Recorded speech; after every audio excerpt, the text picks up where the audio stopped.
যাৰ সুৰৰ গাম্ভীৰ্যতা আছে, যাৰ সুৰত সংস্কৃতিৰ যি ৰূপৰেখা মানুহৰ মাজত প্ৰবাহিত হয়, তেনেকুৱা কণ্ঠশিল্পীৰ আজি অনুষ্ঠানতকে নাই বুলি কোৱা নাই, যথেষ্ট অনুষ্ঠান আছে, কিন্তু তাতকেও বেছি কোনোবা বংগমূলৰ গায়িকাৰ, কোনোবা বংগমূলৰ গায়িকা। এয়াই হৈছে আমি অসমীয়া, যিসকলে বিহু অনুষ্ঠান পাতে তেওঁলোকে উপলব্ধি কৰক আমি আমাৰ সংস্কৃতি কি কৰি আছো। বেছিকে বকিছো নেকি?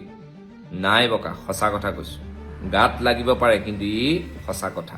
বিহুৰ বেপাৰ আহিলতো, এতিয়া বহুতে জুবিন গাৰ্গক মনত পেলাব, মঞ্চত উচুপিব।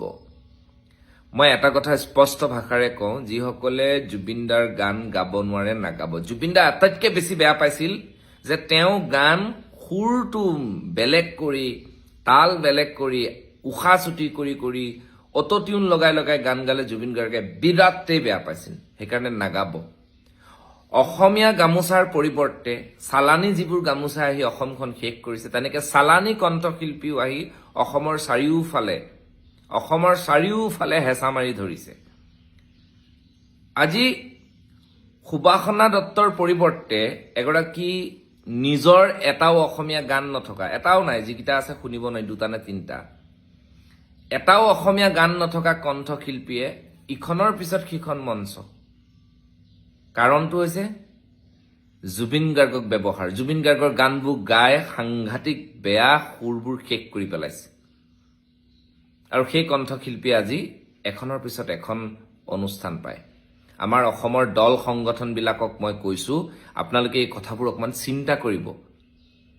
শিল্পীসকল, কোনখিনি শিল্পীক প্ৰকৃততে জীয়াই ৰাখিব লাগে, আমাৰ দল সংগঠনবিলাকে চিন্তা কৰিব লাগে। কোনোবা এগৰাকী বংগৰ জুবিন গাৰ্গৰ গান ভৰি হাত ভাঙি চিঙি গোৱা কণ্ঠশিল্পীৰ লগত এজনো অসমীয়া বাদ্যযন্ত্ৰী নাই, মেনেজাৰজনো এতিয়া নাই, মেনেজাৰজনকো উলিয়াই দিছে। এইটো এটা লবি সিহঁতৰ। মই লাজ পাওঁ এজন অসমীয়া হিচাপে। আজি বহু শিল্পীয়ে জুবিন গাৰ্গৰ ন্যায়ৰ বাবে মাত নামাতিলে এতিয়া ক'ব কি, ফেচবুকত লিখিলে মাত মতা হয় নেকি? য়েছ, এইটো ডিজিটেল যুগ, ফেচবুকত লিখিব লাগে। আমি ডিমাণ্ড কৰোঁ, আমি বিচাৰোঁ, নিলিখে নে নাই লিখা একো নাই ক'বলৈ, কিন্তু সময়ত যাতে দাদাক ব্যৱহাৰ নকৰে। অনুষ্ঠানবিলাকত দাদাৰ নামটো লৈ উচুপাতকে দাদাৰ 19 ছেপ্টেম্বৰৰ দিনটোত কি হৈছিল এই কথাখিনি উপস্থাপন হ'ব লাগে। এইবাৰ বিহু নহয়, এইটো আমাৰ কাৰণে বৰ বিহ হয়। মই আকৌ কৈছো যে শিল্পীসকলক মাতক, অনুষ্ঠান পাতক, কাৰণ কভিডৰ সময়তো কণ্ঠশিল্পীসকলেই প্ৰত্যাহ্বানৰ সন্মুখীন হৈছিল। পিছত আপোনাৰ আন্দোলনৰ সময়তো সেই সময়ত শিল্পীসকলে প্ৰত্যাহ্বানৰ সন্মুখীন হৈছিল। মই অনুষ্ঠান নকৰিবলৈ নকওঁ, কিন্তু যেতিয়া দেখিম যে সুবাসনা দত্তৰ নিচিনা অসমৰ স্বনামধন্য কণ্ঠশিল্পী, যাৰ সুৰৰ গাম্ভীৰ্যতা আছে, যাৰ সুৰত সংস্কৃতিৰ যি ৰূপৰেখা মানুহৰ মাজত প্ৰবাহিত হয়, তেনেকুৱা কণ্ঠশিল্পীৰ আজি অনুষ্ঠানতকে নাই বুলি কোৱা নাই, যথেষ্ট অনুষ্ঠান আছে, কিন্তু তাতকেও বেছি কোনোবা বংগমূলৰ গায়িকা। এয়াই হৈছে আমি অসমীয়া, যিসকলে বিহু অনুষ্ঠান পাতে তেওঁলোকে উপলব্ধি কৰক আমি আমাৰ সংস্কৃতি কি কৰি আছো। বেছিকে বকিছো নেকি? নাই বকা, সঁচা কথা কৈছো। গাত লাগিব পাৰে, কিন্তু ই সঁচা কথা।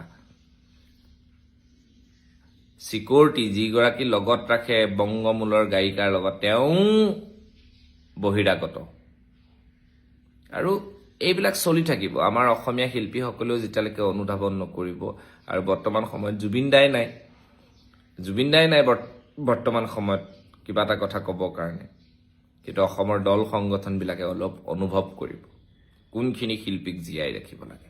মই এইটোৱে ক'ম যে অসমীয়া শিল্পীসকলক জীয়াই ৰাখক, যিসকল প্ৰকৃত শিল্পী। ধন্যবাদ। জয় অসম।